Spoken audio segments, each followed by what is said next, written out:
April 8, 1943. 27,000 feet above Congh, France. The oxygen mask couldn't hide Oberleutnant Ralph Hermiken's smirk as he watched the clumsy silhouettes climbing slowly toward his formation through the crystal-clear canopy of his Focke-Wulf 190A5. The 26-year-old veteran ace of Jagdgeschwader 26 studied the American fighters making their combat debut over occupied Europe. "The Yanks have sent us flying milk bottles," he transmitted to his wingman, laughing at the sight of the massive Republic P-47 Thunderbolts struggling for altitude. Below them, 16 P-47CS of the 4th Fighter Group lumbered upward in tight formation, their 2,000 horsepower Pratt & Whitney R2800 double Wasp engines straining against their 7-ton weight. To German pilots used to the sleek Spitfires and nimble Soviet fighters, these bulky American machines looked almost comical. Barrel-shaped fuselages topped with greenhouse canopies, wings that seemed too small for their massive bodies, and propellers bigger than anything in the Luftwaffe's inventory.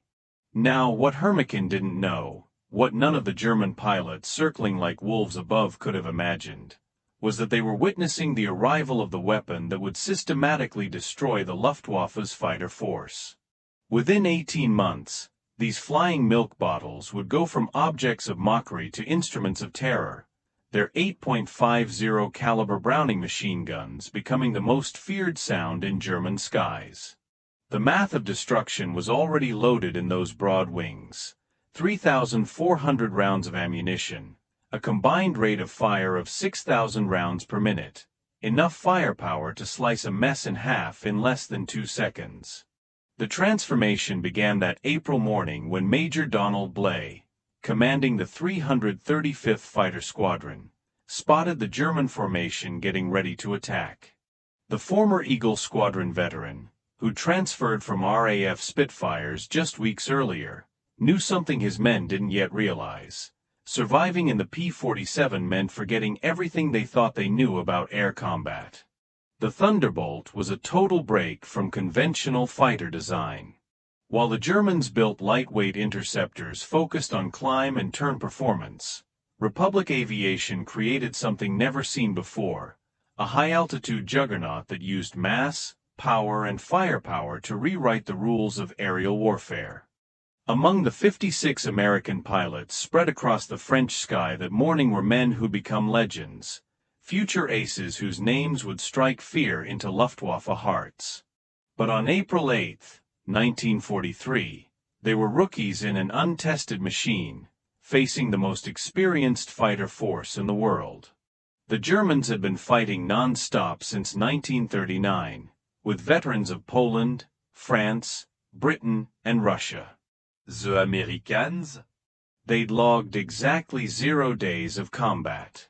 Here's the thing, this story is about how industrial logic beat tactical brilliance, how quantity and quality came together to make overwhelming superiority, and how German pilots' laughter turned to terror when they found out what synchronized Browning machine guns could do to an aircraft at 400 yards. The Republic P-47 Thunderbolt was born out of a June 1940 panic. As German fighters swept across France, Alexander Kartveli, Republic Aviation's Georgian-born chief designer, got urgent specs from a U.S. Army Air Corps. They wanted a high-altitude interceptor that could match the Luftwaffe's best. But what Kartveli designed instead was a monster that redefined what was possible. "It will be a dinosaur," Kartveli told his design team, "but it will be a dinosaur with good proportions." The XP-47B prototype that first flew on May 6, 1941 shocked everyone who saw it. At 9,900 pounds empty, it weighed 65% more than its predecessor, the P-43 Lancer. The massive turbo-supercharger system, with its complex ducting running through the rear fuselage, gave it an almost pregnant look. Test pilots seeing it for the first time always asked the same question: this thing actually flies? Spoiler, it didn't just fly, it flew like nothing else at high altitude. The Pratt & Whitney R2800 double Wasp engine, an 18-cylinder radial producing 2,000 horsepower, could keep full power at 27,000 feet, where German fighters were gasping for air. The turbo-supercharger, fed by exhaust gases, delivered sea-level performance in the stratosphere, where the air was too thin for conventional superchargers. Major Hubert Hubzemke, commanding the 56th Fighter Group training in Bridgeport, Connecticut, initially hated the aircraft. His unit lost 18 pilots and 41 aircraft in training accidents between September 1942 and January 1943. The P-47 killed more Americans in training than Germans would in the first months of combat. It ground-looped on landing, torque-rolled on takeoff, and dove so hard that pilots discovered compressibility, their controls freezing as shock waves formed on the wings. But those who mastered it found something extraordinary. Lieutenant Robert Johnson, a farm boy from Oklahoma who became one of America's top aces with 27 victories, described his first flight. It was like strapping yourself to a locomotive. The power was unbelievable. You didn't fly it, you aimed it. The first combat encounters in April and May 1943 confirmed every German prejudice. The P-47s couldn't turn with the Focke-Wulf 190s, couldn't climb with the Messerschmitt 109s, and couldn't match their nimble handling at medium altitudes.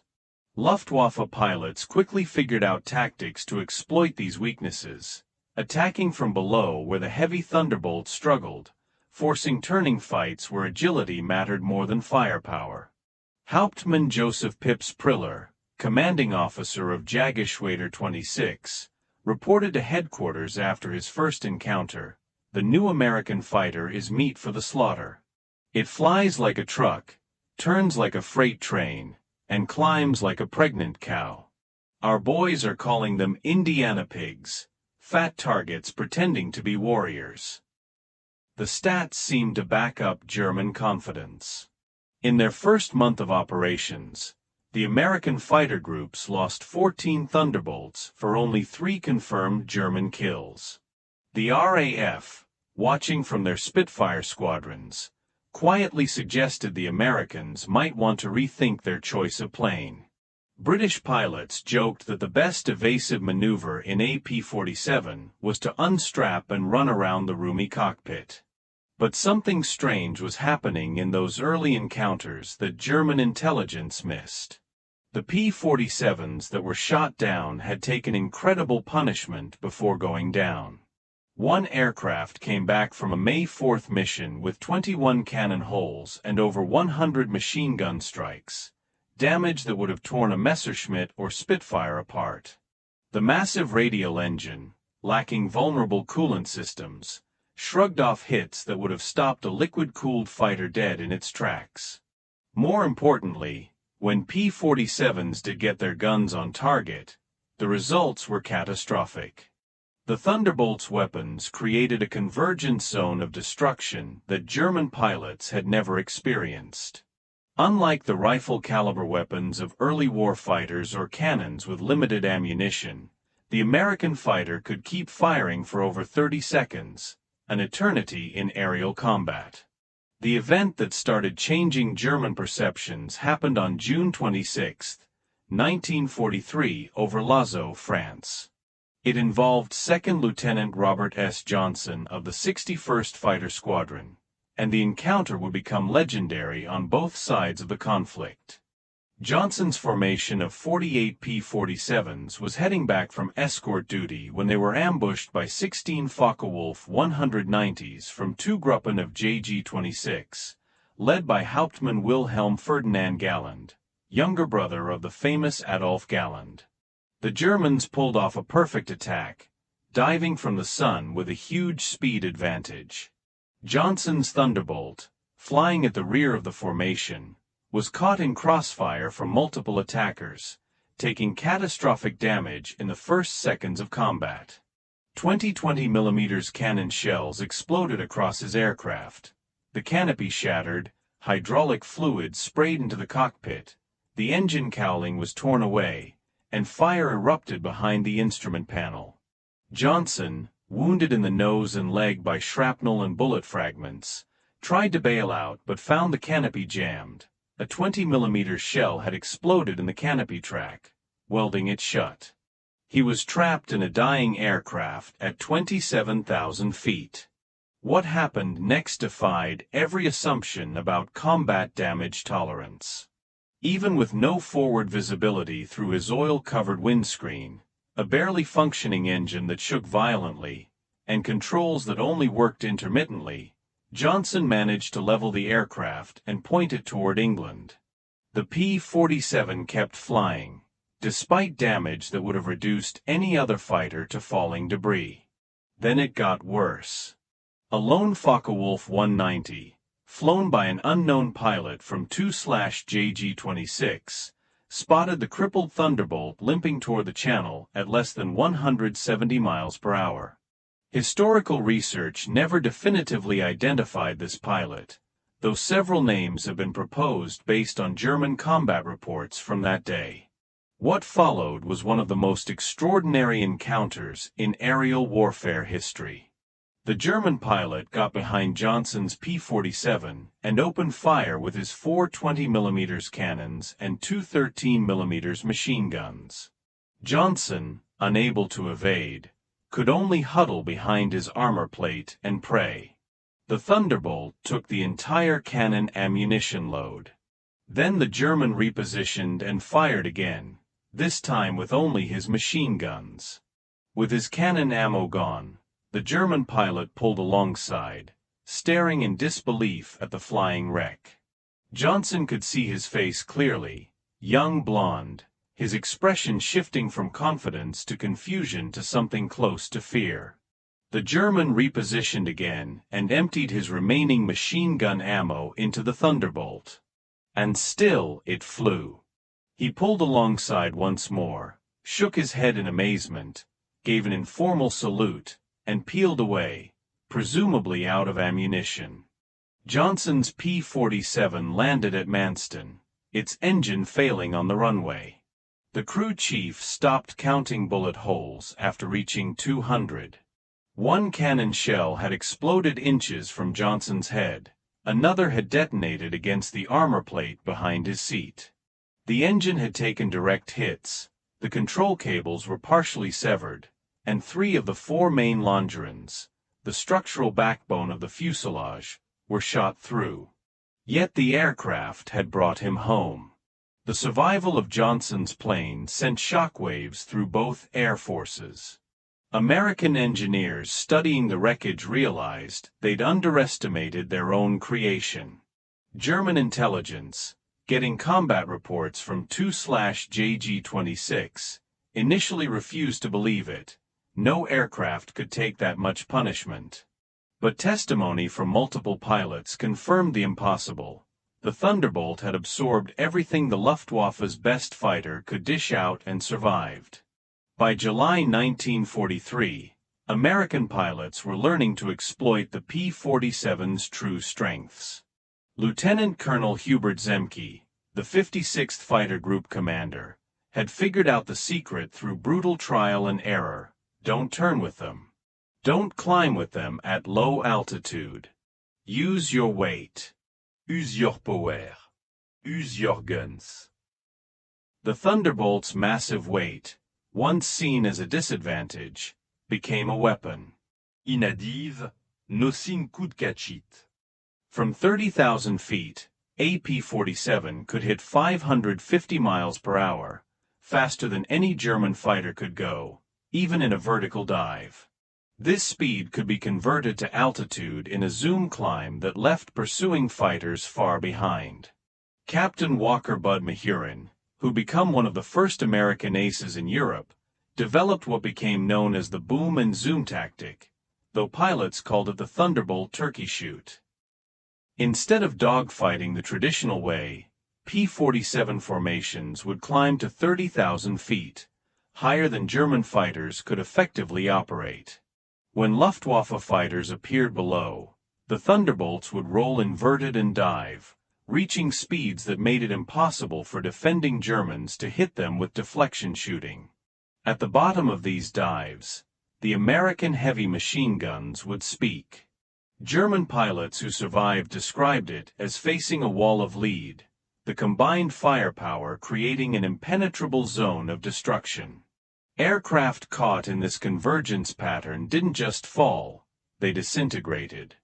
The true power of American firepower was revealed during the August 17, 1943 dual raid on Schweinfurt and Regensburg, the deepest penetration into Germany attempted up to that date.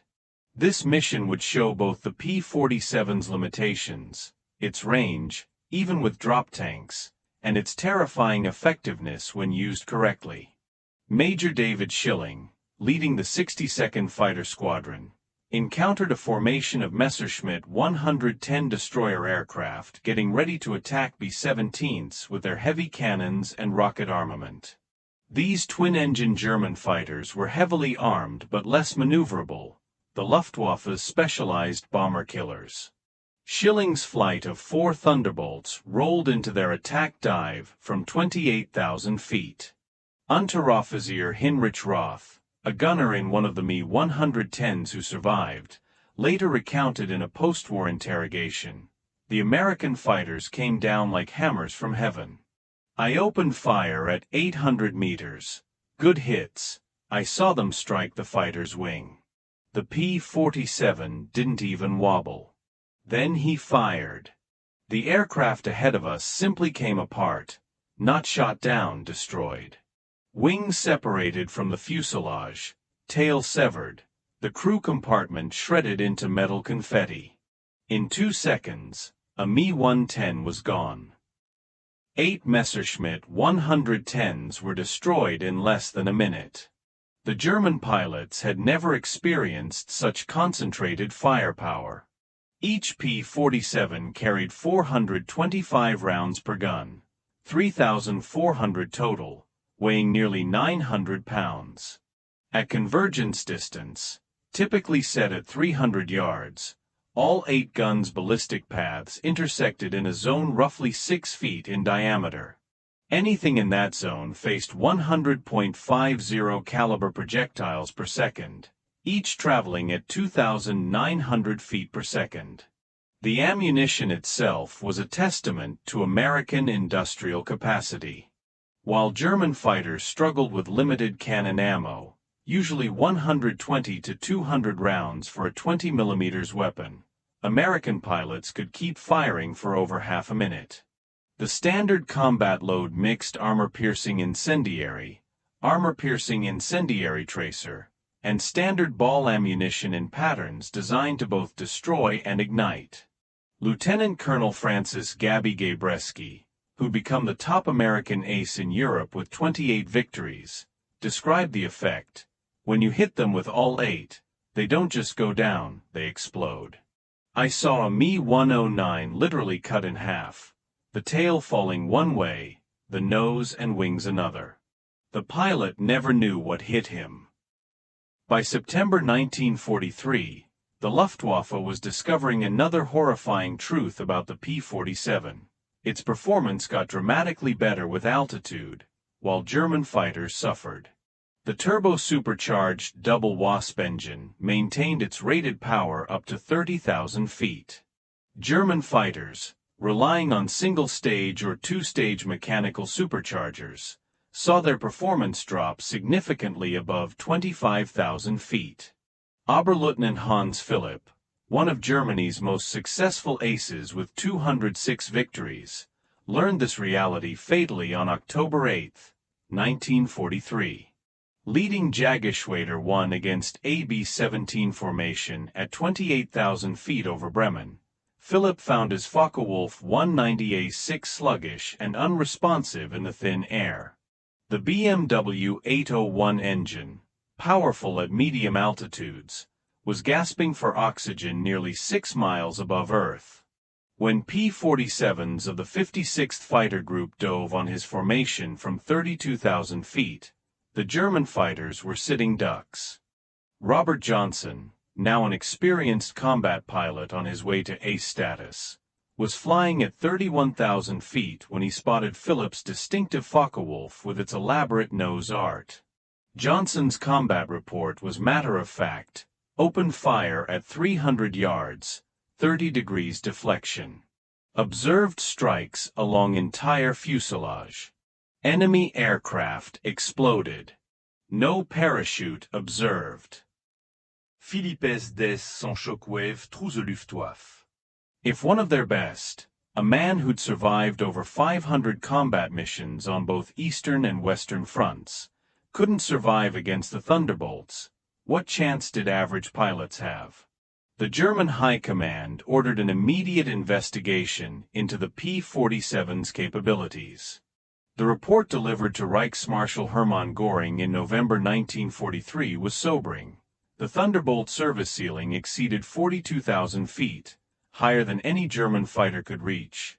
Its dive speed approached the sound barrier. Its armor included a 3/8-inch steel plate behind the pilot, half-an-inch bulletproof glass windscreen, and armored deflection plates around the engine. Most disturbing of all, its rugged construction let it absorb damage that would destroy 3 conventional fighters and still make it home. In January 1944, a new variant of the P-47 arrived in England that would complete its transformation from laughingstock to nightmare: the P-47D-22. It featured a Hamilton standard hydromatic propeller with 13-foot paddle blades, broad chord blades that bit into the air like massive oars. The improvement in climb rate was immediate and dramatic. Earlier Thunderbolts had climbed at a weak 2,200 feet per minute at sea level, but the paddle blade variants could hit 3,000 feet per minute, matching or exceeding German fighters at most altitudes. The massive propeller also improved acceleration, letting P-47s build energy faster in level flight. Hauptmann Heinz Nock of Jägerschwader 11, a veteran with over 200 combat missions, encountered the new variants in February 1944 during a bomber interception near Hanover. He wrote in his combat diary, "The fat American fighters have learned to climb. We bounced to formation near Hanover, expecting our usual advantage. They turned into us and climbed with us. When we tried to disengage, they followed us up to 30,000 feet. Schmitt was caught and blown apart, nothing left but smoke and fragments. These are not the same machines we laughed at last year." The paddle blade propeller did more than improve performance. It changed the sound of the Thunderbolt. The distinctive thundering roar from the blade tips reaching supersonic speeds could be heard from miles away. German ground troops reported being able to identify approaching P-47s by sound alone, a deep, threatening rumble that meant death from above. They started calling it Donnerschlag, thunderclap. By March 1944, P-47s equipped with external fuel tanks could escort bombers deep into Germany. The standard setup carried 2 108-gallon wing tanks or a 75-gallon belly tank, extending range to over 1,000 miles. With the paddle blade propeller improving performance even when loaded, Thunderbolts could fight on equal terms right after dropping their tanks. The Luftwaffe's response was to focus on the bombers, hoping to inflict enough losses to stop the American daylight campaign. But that meant flying through the P-47 escort screen, an increasingly suicidal move. German pilots developed a reluctant respect bordering on fear for the big American fighters. Major Erich Hartmann, one of Germany's top aces with 352 victories, mostly on the Eastern Front, survived an encounter with P-47s on March 6, 1944 that left him badly wounded. He later recalled in a post-war interview, "We saw them above us, fat silhouettes against the sun." Someon Logten said, "Here comes a flying pig." Nobody was laughing 30 seconds later. They came down like an avalanche, faster than we could react. The first pass destroyed 3 of our fighters, just gone, turned into burning debris. Their guns didn't fire in bursts like ours. They poured out solid streams of fire. Getting caught in that stream meant instant death. The escort missions revealed another P-47 advantage: endurance. While German fighters operated at maximum power settings that burned fuel fast, the big American radials could cruise efficiently at high altitude. Thunderbolts could stay with the bombers for hours, rotating top cover while keeping enough fuel for combat and the trip home. As more P-51 Mustangs arrived to take over long-range escort duties in spring 1944, P-47 units shifted focus to ground attack, a role that would make them the most feared aircraft in the German arsenal. The transition started in earnest in April 1944 as the Allies prepared for the invasion of France. The Thunderbolt's heavy machine gun battery proved just as effective against ground targets. The standard armor-piercing incendiary ammunition could punch through the top armor of most German vehicles, while the sheer volume of fire could destroy soft targets in seconds. A 2-second burst put 160.50 caliber projectiles into a target area the size of a truck. But it was the addition of bombs and rockets that turned the P-47 into a true multi-role monster. The D-25 variant could carry two 1,000-pound bombs under the wings and a 500-pounder under the fuselage, a bomb load equal to early war medium bombers. Later variants added zero-length rocket stubs for 10 5-inch high-velocity aircraft rockets, VARs, each equivalent to a 105 mm artillery shell. Oberst Hans von Luck, commanding the 125th Panzer Grenadier Regiment during the Normandy campaign, experienced P-47 ground attacks firsthand. They came in low, so low you could see the pilots' faces.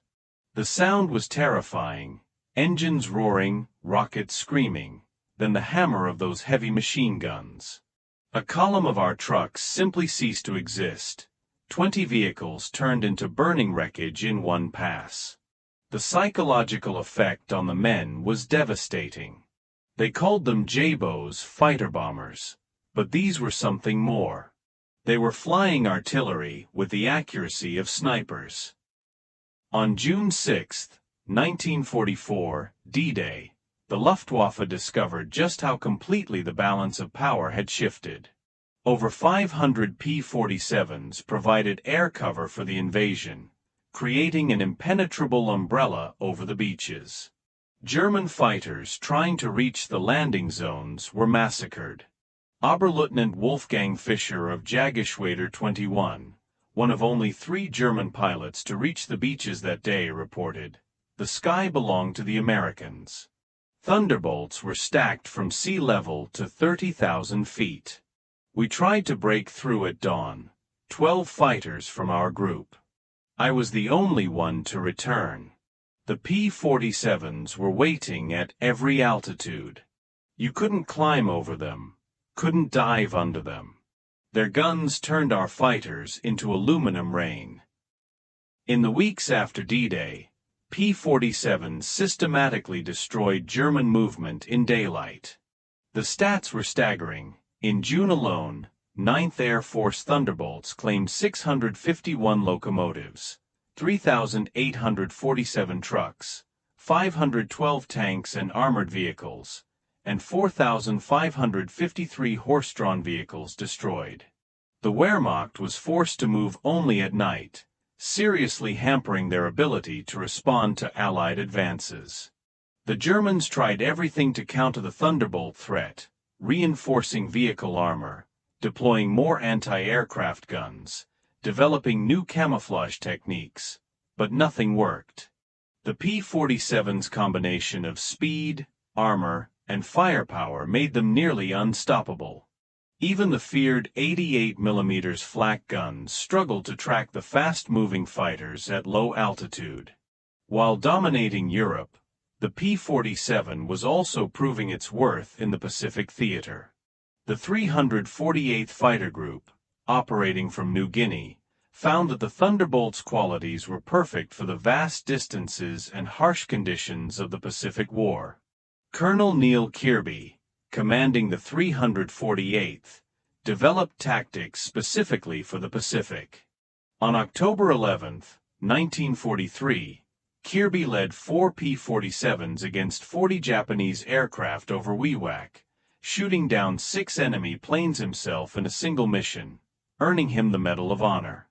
The Japanese, used to fighting nimble but fragile American fighters, were unprepared for the P-47's mix of firepower and durability. Japanese ace Saburo Sakai, who encountered P-47s over New Guinea, later wrote, "We called them monsters.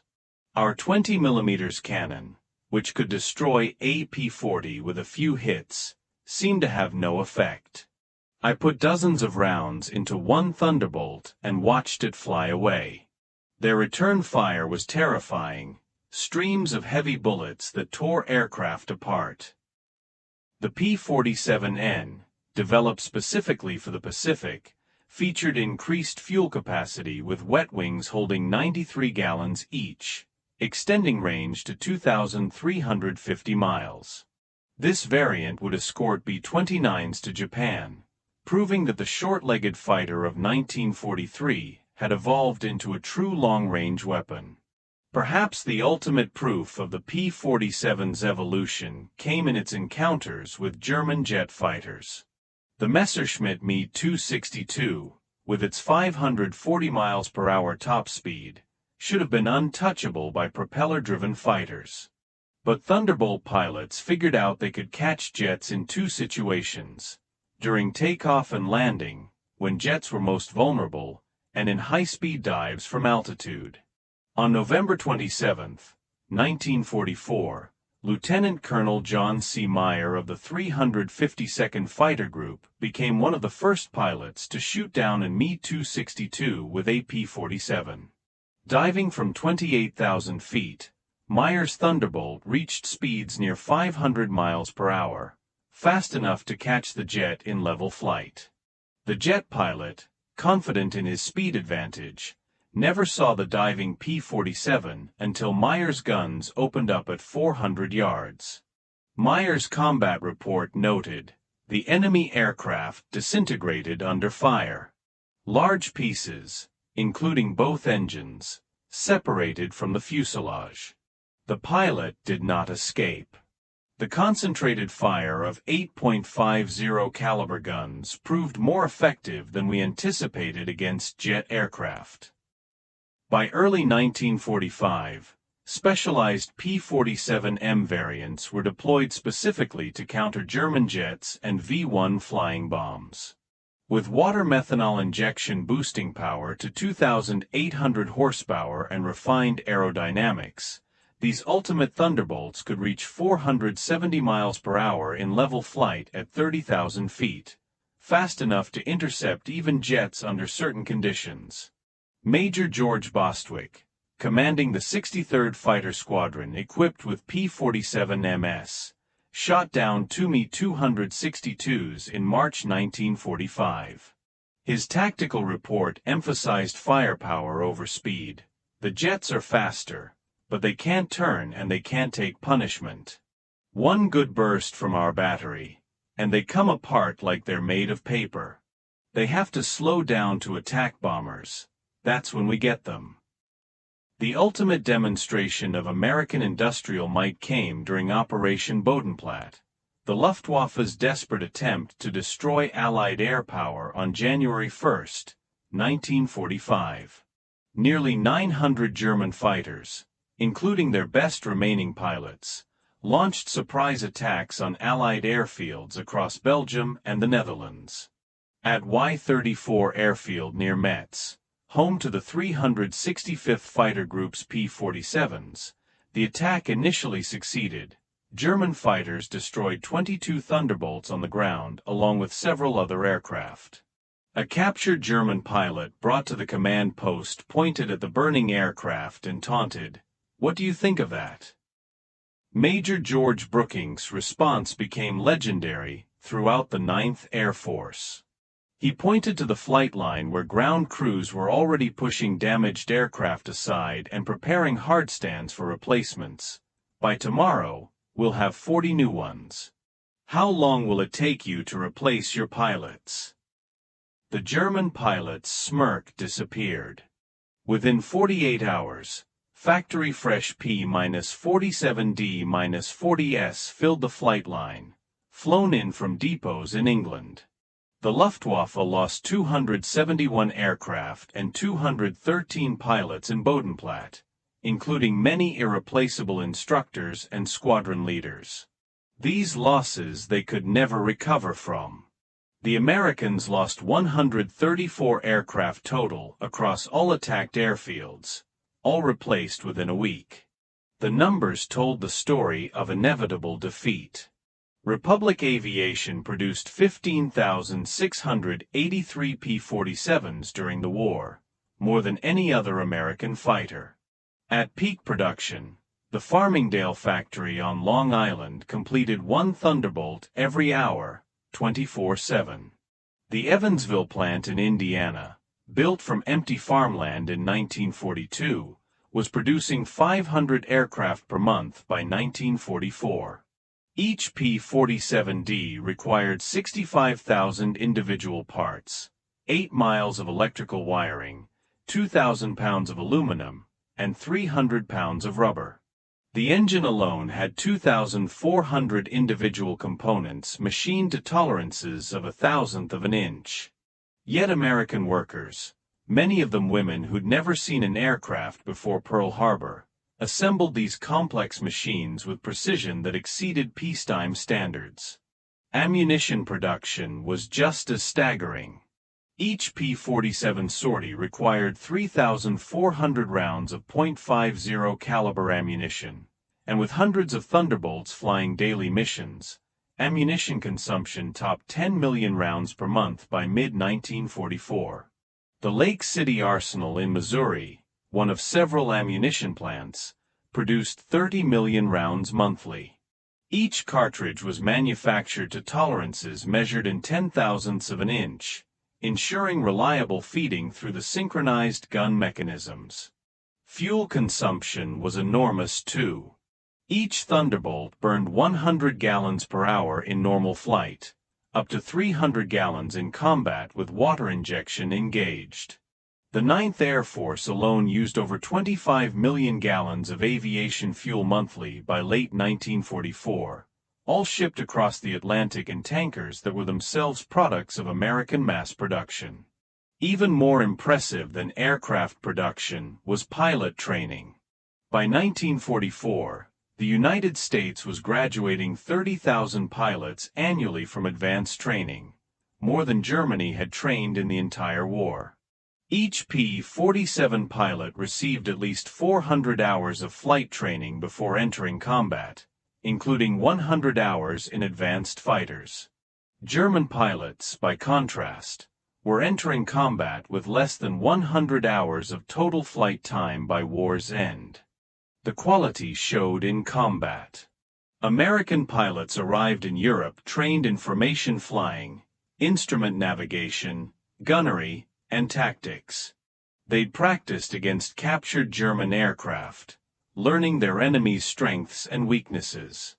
They knew their aircraft systems inside and out, having studied technical manuals that German pilots never received. Lieutenant Eugene Roberts, arriving in England in September 1944, exemplified the American training advantage. I had 420 hours in my logbook, including 75 hours in the P-47. I'd fired at towed targets, practiced deflection shooting, studied gun camera film from actual combat. On my first mission, I knew exactly what to do. The German pilot I faced couldn't have had half my experience. It wasn't even a fair fight. In March 1945, Oberleutnant Joseph Priller, the same pilot who'd mocked the P-47s as pregnant cows 2 years earlier, was interviewed by German propaganda officials seeking to boost morale. His statement, deemed too demoralizing for publication, revealed the complete shift in German attitudes. The Thunderbolt is the best fighter bomber ever built. Its firepower is unprecedented. Weapons that never jam, never overheat, never run out of ammunition in normal combat. It carries bombs like a medium bomber, fires rockets like artillery, and fights like a fighter when needed. But beyond the machine is what it represents: unlimited American production. They lose 10, they build 20. We lose one, it's gone forever. Their pilots arrive better trained than our instructors. They have fuel for training, ammunition for practice, spare parts for everything. We have nothing but courage. And courage without resources is just delayed defeat. We laughed at them in 1943. We're not laughing now. When you hear those guns, you know death has come calling. The sound haunts us, mechanical, precise, unstoppable. Like everything American, it's about overwhelming material superiority. They didn't beat us through better tactics or braver pilots. They buried us under an avalanche of steel and lead. By April 1945, the Luftwaffe barely existed on paper. Fuel shortages grounded most aircraft. Experienced pilots were dead or captured. Airfields were cratered ruins. But even if they'd had aircraft and fuel, German pilots faced an impossible fight. Attacking meant facing P-47 formations that controlled every altitude from ground level to 40,000 feet. Feldwebel Klaus Brechtender, one of the last German pilots trained in 1945, flew exactly one combat mission before the war ended. His encounter with P-47s over Leipzig lasted 12 seconds. I saw them diving from above, for Thunderbolts in perfect formation. I tried to turn, but they were too fast. The leader fired from 500 meters. My aircraft shook like it was hit by sledgehammers. The engine exploded, the wings separated. I barely escaped. In the parachute, I watched them destroy my entire staffel. 6 fighters gone in under a minute. The sky rained burning aluminum and bodies. The psychological impact was complete.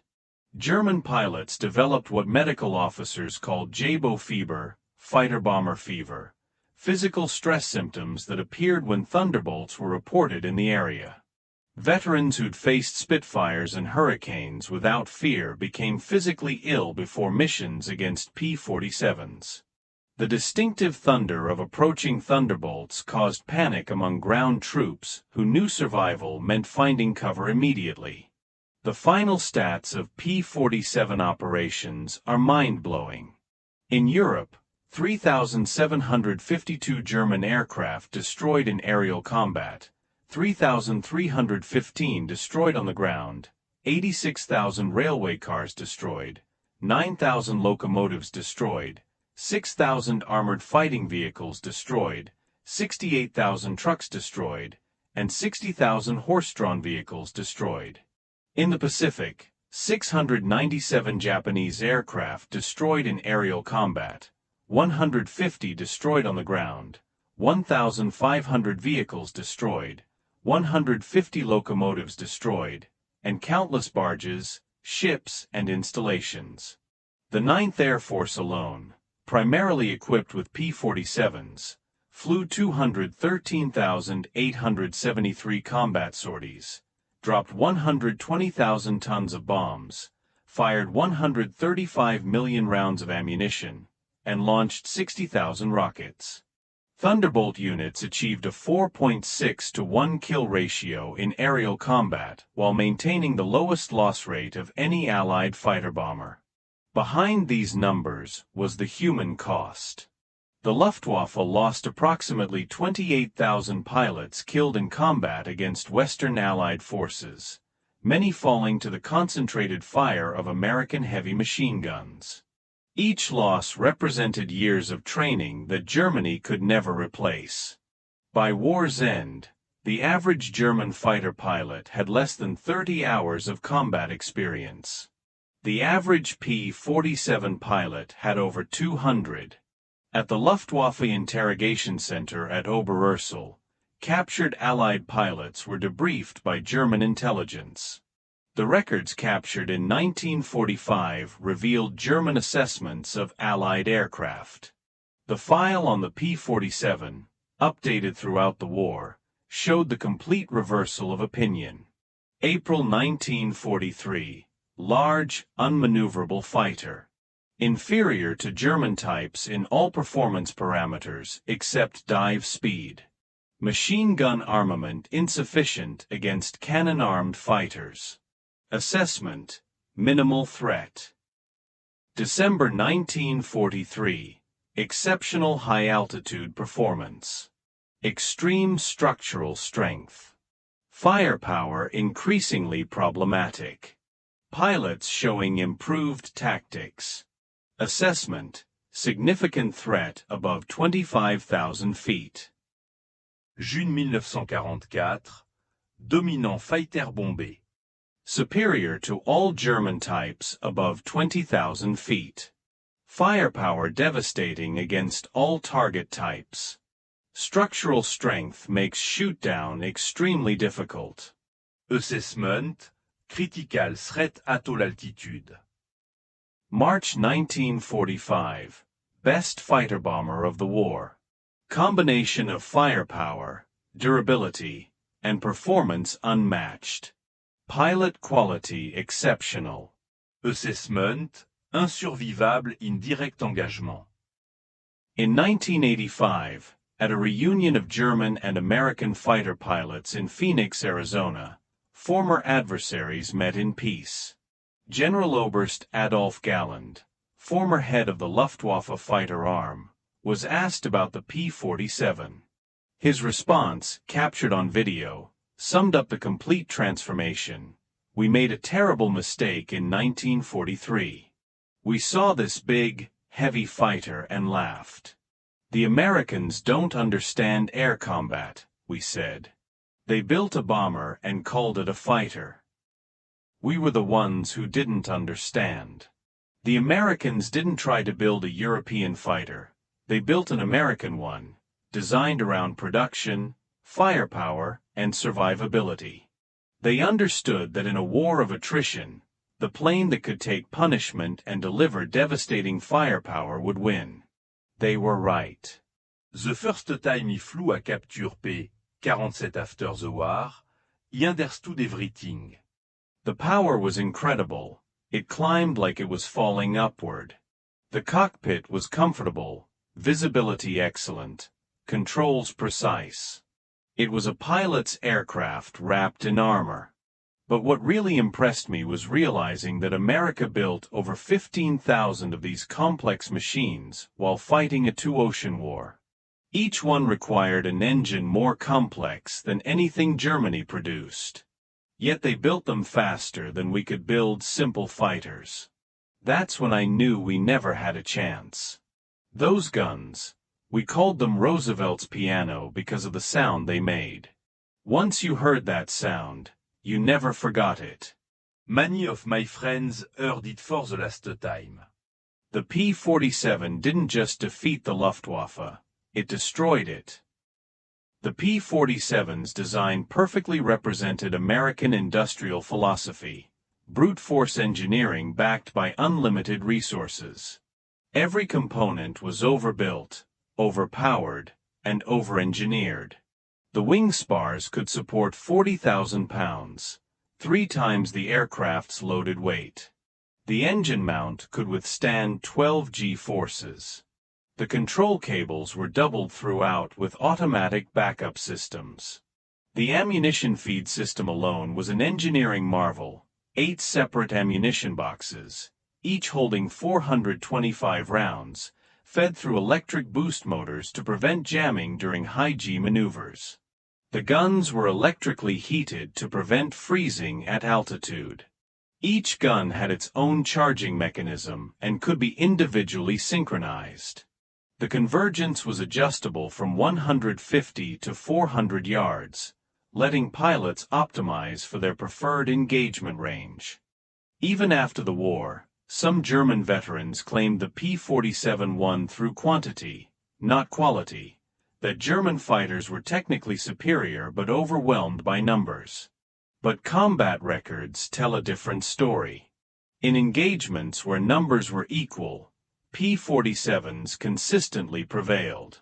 The heavy machine gun armament, once dismissed as inferior to cannons, proved more effective in actual combat.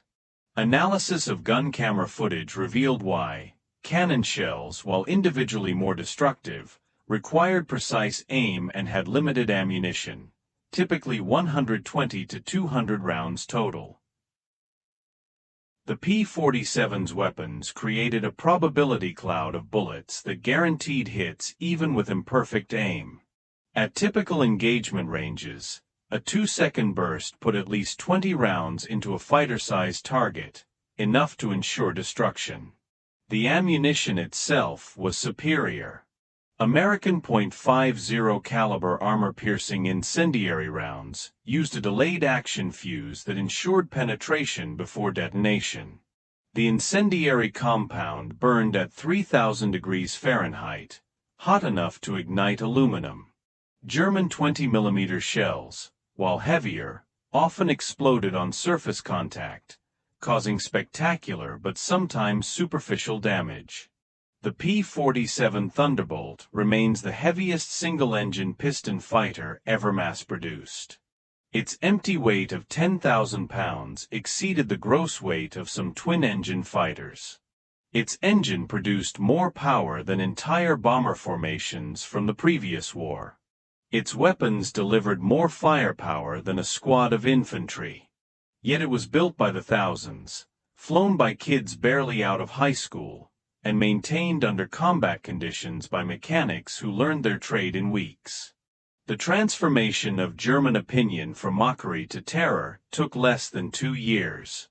In that time, the flying milk bottle became the most feared aircraft in the Luftwaffe's experience. Veterans who'd faced Spitfires, Hurricanes, and Soviet Yaks without flinching spoke of P-47s in hushed tones decades after the war. At the United States Air Force Museum in Dayton, Ohio, a restored P-47D sits among other legendary fighters. Its placard lists specifications and battle honors, but the real story is told by a small display case containing spent .50 caliber shells and a strip of gun camera film showing a Focke-Wulf 190 disintegrating under fire. Below the display is a quote from an unnamed German pilot, taken from a 1945 interrogation report. "We laughed when we first saw them. Fat, ugly American fighters that couldn't turn, couldn't climb, couldn't fight. We stopped laughing when we realized they didn't need to turn nor climb. They just pointed those guns at you and you ceased to exist."